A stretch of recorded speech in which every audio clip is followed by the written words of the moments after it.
Bismillahirrahmanirrahim. Assalamualaikum adik-adik. Waalaikumsalam warahmatullahi wabarakatuh. Jadi, apa kabar semuanya? Alhamdulillah baik. Alhamdulillah. Sebelum kita mulai belajar, marilah terlebih dahulu kita berdoa. Siapa yang mau pimpin doa? Saya. Ya, silakan dipimpin doanya. Oke teman-teman, sebelum kita memulai pelajaran, mari terlebih dahulu kita berdoa. Berdoa dimulai. Berdoa selesai. Oke adik-adik, jadi di pembelajaran hari ini kita akan belajar materi kelas 4, tema 1, indahnya kebersamaan, subtema 2, kebersamaan dalam keberagaman, pembelajaran 3.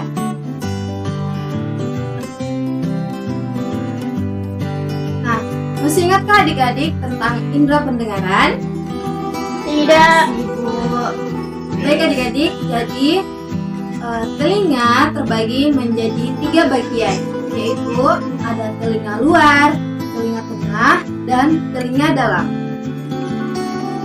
Telinga luar memiliki fungsi utama, yaitu berfungsi untuk menangkap bunyi dari lingkungan untuk kemudian diteruskan ke telinga tengah. Selanjutnya, telinga tengah memiliki bagian-bagian utama. Yang pertama, ada daun telinga. Daun telinga berfungsi untuk mengumpulkan dan menyalurkan bunyi ke liang telinga. Kemudian yang kedua, ada lubang telinga. Lubang telinga itu berfungsi sebagai tempat masuknya bunyi ke liang telinga. Kemudian yang ketiga, ada liang telinga. Liang telinga berfungsi untuk meneruskan rangsang bunyi ke gendang telinga. Kita lanjut ke telinga tengah. Telinga tengah fungsi utamanya adalah mengubah gelombang bunyi yang ditangkap telinga luar untuk menjadi getaran. Kemudian getaran tersebut dilanjutkan pada telinga dalam. Telinga tengah memiliki beberapa bagian. Yang pertama, ada gendang telinga. Gendang telinga ini berfungsi untuk mengubah bunyi menjadi sebuah getaran. Dan yang kedua, ada 3 tulang pendengaran, yaitu martil, landasan, dan sanggurdi. 3 tulang pendengaran ini berfungsi untuk memperkuat dan menghantar getaran ke saluran telinga yang lebih dalam. Lanjut ke yang ketiga, saluran eustachius. Saluran ini menghubungkan rongga mulut dengan telinga dalam dan mengatur keseimbangan tekanan udara. Bagian berikutnya adalah telinga dalam. Telinga dalam memiliki fungsi utamanya, yaitu untuk mengubah getaran dari telinga dalam menjadi impuls listrik dan meneruskannya melalui saraf menuju otak. Kemudian telinga dalam pula memiliki bagian-bagian utama. Yang pertama, 3 saluran setengah lingkaran yang berfungsi untuk menjaga keseimbangan tubuh. Yang kedua adik-adik, ada tingkap oval atau jorong yang berfungsi untuk meneruskan getaran ke rumah siput. Dan yang ketiga, ada rumah siput atau koklea. Rumah siput ini berfungsi untuk mengubah getaran menjadi impuls dan meneruskannya ke otak. Bagaimanakah cara kerja telinga? Apakah ada yang tahu cara kerja telinga adik-adik? Enggak. Oke, jadi saya jelaskan ya. Cara kerja telinga itu, yang pertama, daun telinga menangkap gelombang bunyi dari luar. Kemudian diteruskan ke bagian telinga selanjutnya, yaitu telinga tengah. Nah, gelombang bunyi dari telinga luar diubah menjadi getaran. Getaran tersebut diperkuat dan diteruskan ke bagian telinga dalam untuk diubah menjadi impuls saraf. Lanjut, impuls saraf kemudian diteruskan ke otak sehingga kita merasakan sensasi mendengarkan dan mengerti maksud dari suara tersebut. Masuk ke langkah-langkah menjaga kesehatan telinga. Jadi, langkah-langkah untuk menjaga kesehatan telinga itu yang pertama, hentikan kebiasaan mengorek telinga. Kedua, jauhkan telinga dari suara yang terlalu keras. Yang ketiga, hindari penggunaan air candle. Yang keempat, menjaga telinga agar tetap kering.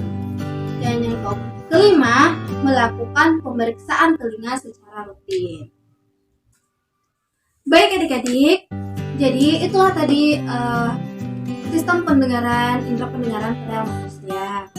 Nah, selanjutnya kakak meminta adik-adik untuk membuat sebuah peta pikiran tentang indera pendengaran yang berisi tentang bagian-bagian, cara-cara merawat telinga, cara kerja pendengaran, dan fungsinya. Oke, jadi ngerti adik-adik? Insyaallah. Oke, lanjut. Kita lanjut ke mata pelajaran selanjutnya, yaitu sebelumnya adik-adik telah membaca tentang tong sampah gotong royong. Marilah kita membaca kembali tentang cerita tentang tong sampah gotong royong. Jadi sini kakak bacakan kembali ya. Iya, Bu. Ada yang berbeda setelah senam pagi pada hari Minggu ini. Warga berkumpul dengan berbagai peralatan dan perlengkapan di lapangan kampung. Beberapa drum kosong, bilah-bilah bambu, karung plastik bekas, dan ember bekas tersusun di pojok kiri lapangan. Di pojok lain terlihat tumpukan kaleng cat, kuas, wadah cat, dan beberapa peralatan lain. Apa yang akan dikerjakan oleh warga hari ini? Nah, coba adik-adik temukan gagasan pokoknya dan temukan. Tetapi sebelum ditemukan gagasan pokoknya, terlebih dahulu temukan kalimat utamanya.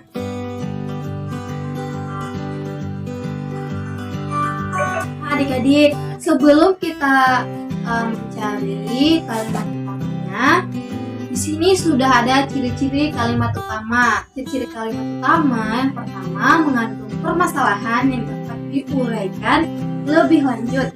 Yang kedua, biasanya berupa kalimat lengkap yang dapat berdiri sendiri.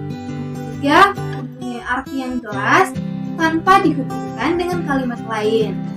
Keempat, dapat dibentuk tanpa kata sambung atau transisi.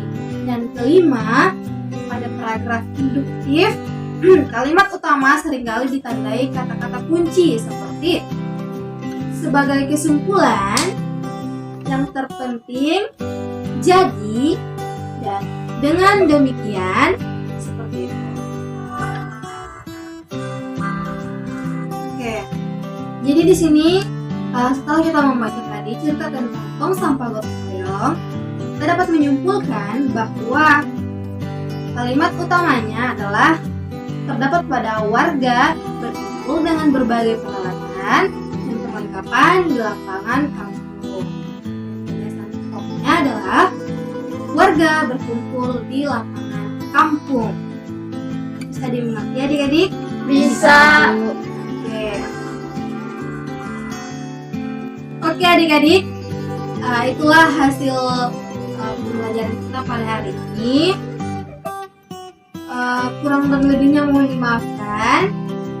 Sebelum kita mengakhiri proses pembelajaran kita, marilah kita mengakhiri proses pembelajaran kita dan siapa yang mau menutup pembelajaran kita hari ini dengan berdoa? Ya. Ya, silakan. Sebelum kita menutup pembelajaran kita hari ini, marilah kita berdoa terlebih dahulu. Berdoa dimulai.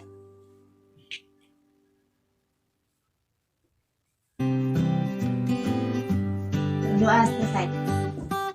Alhamdulillahirrahmanirrahim. Baik adik-adik, saya akhiri dengan ucapan Billahi taufiq wal hidayah. Wassalamualaikum warahmatullahi wabarakatuh. Waalaikumsalam warahmatullahi wabarakatuh.